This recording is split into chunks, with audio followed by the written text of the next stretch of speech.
1월 25일 월요일 새벽 우리에게 주시는 하나님의 말씀은 요한복음 4장 10절에서부터 18절까지 말씀입니다. 예수께서 대답하여 이르시되 내가 만일 하나님의 선물과 또 내게 물 좀 달라 하는 이가 누구인 줄 알았더라면 내가 그에게 구하였을 것이요 그가 생수를 내게 주었으리라. 여자가 이르되 주여 물기를 그릇도 없고 이 우물은 깊은데 어디서 당신이 그 생수를 얻겠사옵나이까? 우리 조상 야곱이 이 우물을 우리에게 주셨고 또 여기서 자기와 자기 아들들과 짐승이 다 마셨는데 당신이 야곱보다 더 크니이까? 예수께서 대답하여 이르시되 이 물을 마시는 자마다 다시 목마르려니와 내게 주는 물을 마시는 자는 영원히 목마르지 아니하리니 내가 주는 물은 그 속에서 영생하도록 솟아나는 샘물이 되리라. 여자가 이르되 주여 그런 물을 내게 주사 목마르지도 않고 또 여기 물 기르러 오지도 않게 하옵소서. 이르시되 가서 내 남편을 불러오라. 여자가 대답하여 이르되 나는 남편이 없나이다. 예수께서 이르시되 내가 남편이 없다 하는 말이 옳도다. 너에게 남편 5이 있었고 지금 있는 자도 내 남편이 아니니 내 말이 참되도다.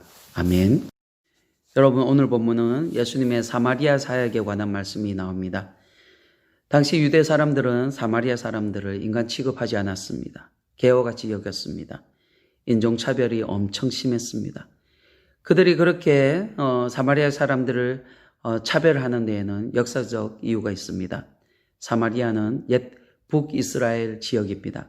하지만 이들은 예전에 그 이스라엘 백성들이 아닙니다.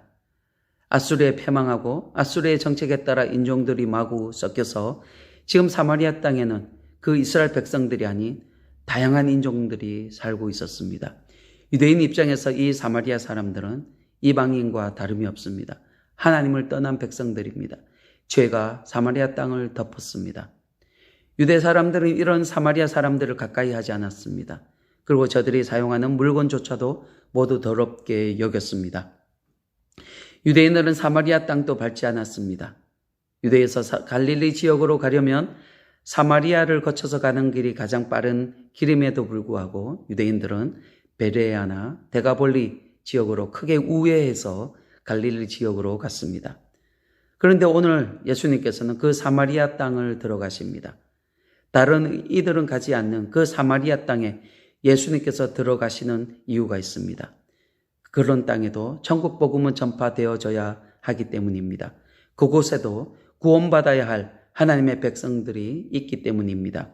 그래서 예수님은 사마리아로 들어가셨습니다. 그리고 수가라는 동네에 이르러 그곳에 우물가에서 잠시 휴식을 취하십니다. 여러분, 구약 성경에 세겜이라는 곳이 있습니다. 그 세겜이 바로 수가입니다. 예수님이 이 수가의 한 우물가에 앉아 계십니다. 제자들은 먹을 것을 사러 마을에 들어가고 예수님 홀로 우물가에 앉아 계십니다. 시간은 정오, 낮 12시입니다. 이때 한 여인이 우물가로 나옵니다. 여러분, 보통 정오가 되면 여러분 가장 뜨거운 시간입니다. 정오에서 오후 2시까지 가장 뜨겁고 무더운 날씨입니다. 이스라엘과 중동 지방의 환경은 더합니다. 그래서 여인들은 정오에는 우물가에 나오지 않습니다. 신선한 아침이나 오후 해지기 전쯤 물을 기르러 나옵니다. 하지만 오늘 한 여인이 정오에 물을 뜨러 나왔습니다. 여러분은 이를 어떻게 생각하십니까? 왜 이 여인이 다른 사람들은 잘 나오지 않는 그런 시간에 물을 기르러 우물가로 나왔다라고 생각하십니까? 아마도 이 여인은 다른 사람의 눈을 피해서 나온 것 같습니다. 물은 먹어야 하겠고 다른 사람의 시선은 따갑고 해서 아무도 없는 하루 중 가장 뜨거운 시간에 우물가로 홀로 나온 것입니다. 그런데 우물가에 어느 낯선 남자가 앉아있는 것을 봅니다. 이 여인의 입장에서 염려가 되었을 것입니다. 혹시 저 남자에게 괴롭힘을 당하지는 않을까? 그런 염려가 있었습니다. 하지만 그 남자를 자세히 보니 유대인이었습니다. 여인은 이내 안심을 합니다. 앞에서 말씀드렸던 것처럼 유대인들은 사마리아 사람들에게 상관하지 않습니다. 말을 걸지 않습니다. 만지지도 않습니다. 여인은 낯선 남자가 유대인이라는 것을 알고 이내 안심하고 자기가 하려 했던 그 일을 계속합니다. 그런데 도저히 믿기지 않는 일이 그때 일어납니다. 그 유대인 남자가 사마리아 여자에게 말을 걸어옵니다. 바로 예수님께서 그 여인에게 물을 좀 달라고 말씀하십니다. 그러자 사마리아 여인이 어떻게 반응합니까?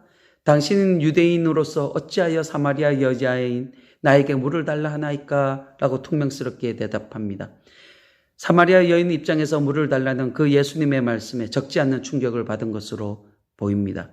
이 사마리아 여인이 이런 반응, 충격적인 반응을 보인 이유는 유대인이 사마리아 사람에게 말을 걸어온 것도 충격적인 일이었지만 그보다도 물을 달라고 요청한 것입니다. 여러분, 예수님께서 물을 마시려면 여인이 가지고 있는 그 두레박을 사용해야 합니다. 그런데 유대인들은 사마리아 사람들의 물건을 더럽다라고 절대 만지지 않습니다. 그리고 당시 사마리아 여자들에 대한 좋지 않는 편견이 유대인들에게 있었습니다. 사마리아 여인들은 1년 내내 생리를 해서 1년 내내 부정하다라고 생각하였습니다. 모세율법에 부정한 여인이 쓰던 것을 만지는 것은 부정하다라고 하였습니다. 유대인들이 이런 편견이 있었다라는 것 사마리아 여인들도 잘 알고 있었습니다. 그런데 오늘 예수님께서 사마리아 여인에게 물을 달라고 하십니다. 두레박을 사용하여 물을 건네달라고 요청하십니다. 이 사실이 사마리아 여인에게는 충격적인 일이었습니다. 어떻게 유대인이 나에게 물을 달라고 할 수 있느냐라고 자신의 길을 의심했을 것입니다. 그런데 여러분, 우리 예수님의 은혜는 모든 것을 덮어버립니다. 모든 부정한 것을 덮고 깨끗하게 하십니다. 정하게 하십니다. 어떤 흉악한 죄로 할지라도 예수님의 은혜로 덮어버리고 정하게 하십니다. 사마리아 사람들의 죄로 오염되어서 유대인들에게 개와 같이 취급을 받고 있다고 하지만 예수님께서 저들을 덮으시면 저들도 정하게 됩니다.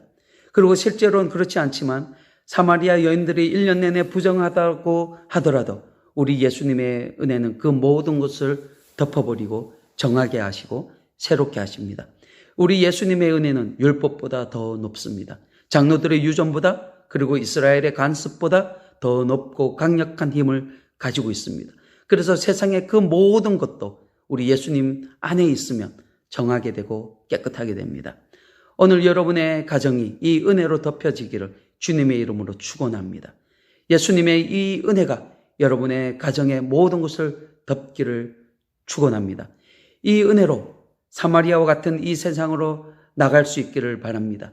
이 세상에 여러분이 받은 예수님의 은혜로 이 세상을 덮어가시는 여러분이 되시기를 주님의 이름으로 축원합니다.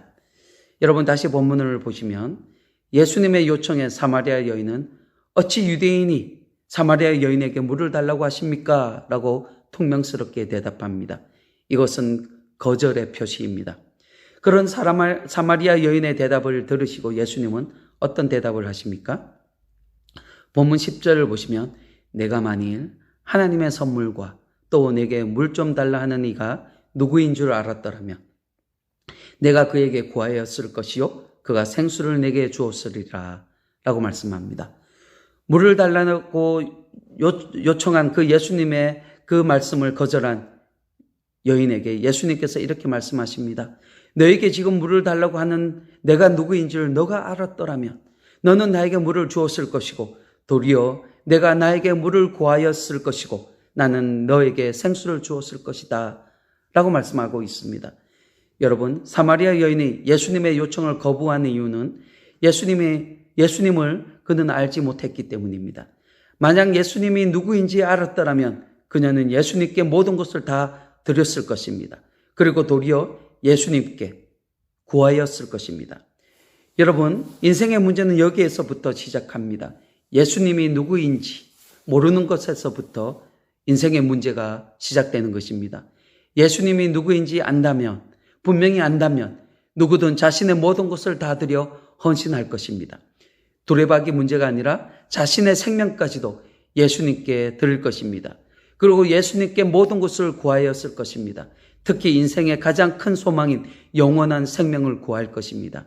그래서 예수님을 아는 것이 우리 인생에서 가장 중요합니다. 현대 사람들은 아는 것이 많습니다. 정보의 홍수 시대를 살아갑니다. 하루에도 인터넷, 유튜브, SNS를 통하여 세계 곳곳에 수많은 정보들이 쏟아지고 있습니다. 사람들은 그 많은 정보들을 수집하려고 시간을 내기도 하고 돈을 지불하기도 합니다. 하지만 가장 중요한 예수님을 아는 일에는 관심이 없습니다. 우리 인생의 가장 핵심적인 정보에는 관심이 없다라는 것입니다. 그래서 여러분, 예수님을 알지 못하는 것은 죄입니다. 현대를 살아가는 사람들은 예수님을 알지 못하는 것에 있어서 다른 어떤 핑계도 대지 못합니다. 요즘은 조금만 찾아보아도, 조금만 둘러보아도 예수님을 알 수 있고 복음을 들을 수 있습니다. 하지만 저들에게는 관심이 없습니다. 여러분, 12절 하반부에 나오는 사마리아 여인의 예수님에 대한 무지가 드러납니다. 당신이 야곱보다 더 크니까. 사마리아 여인은 예수님을 야곱과 비교하여 당신이 야곱보다 더 큰 자이냐고 묻고 있습니다. 그녀에게 야곱이 가장 큰 자였습니다. 왜냐하면 야곱이 수가의 우물을 주었기 때문입니다. 이 우물로 자신들과 가축들이 생명을 유지할 수 있기 때문입니다. 그래서 저들에게 가장 큰 자는 야곱이었습니다. 하지만 여러분, 우물물을 마셨다고 해서 다시 목마르지 않습니까? 어떤 문제가 해결되었다고 해서 이제 끝난 것입니까? 그것은 아닙니다. 다른 문제가 그에게 찾아옵니다. 아니면 동일한 문제가 주기를 두고 다시 찾아옵니다. 사마리아 여인이 뜨거운 정오에 나와서 물을 깃고 집으로 돌아가서 그 물을 마시면 끝나는 것이 아니라 다시 목마르기 시작합니다. 그럼 내일 정오에 그녀는 다시 물을 기르러 우물가로 나와야 한다라는 것입니다. 그렇다면 여러분, 오늘 본문에서 예수님은 자신을 어떻게 소개하고 있습니까? 10절을 보시면 하나님의 선물이라고 소개하고 있습니다. 예수님은 선물이십니다. 하나님께서 우리에게 주시는 선물이 바로 예수님이십니다. 최고의 선물입니다. 예수님은 인간 자신이 스스로 해결할 수 없는 죄의 문제를 완벽하게 해결해 주십니다. 그리고 사망 권세를 이기시고 부활의 첫 열매가 되셔서 우리에게 영원한 생명으로 들어가는 길을 열어주셨습니다.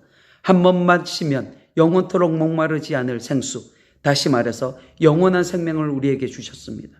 세상에 이보다 더 귀한 것이 어디 있겠습니까? 여러분, 이 세상의 것도 귀합니다. 이 땅에 사는 우리에게 모두 귀합니다. 하지만 그것보다 더 중요한 것이 있습니다. 바로 예수 그리스도입니다. 세상 것이 귀하다 하지만 다 썩어질 것입니다. 다 사라지고 없어질 것입니다. 영원한 것이 없습니다. 사람들은 그 썩어질 것을 구하고 있습니다. 썩어질 것과 영원한 것을 바꾸고 있습니다. 사랑하는 성도 여러분, 영원한 것을 위해 살아가신 여러분들이 되기를 소망합니다. 최고의 선물을 대신 예수님을 받으시기를 바랍니다. 영원히 목마르지 아니하는 샘물로 여러분의 목을 축이시고 그 안에서 영생을 누리시는 여러분이 다 되시기를 주님의 이름으로 축원드립니다. 아멘.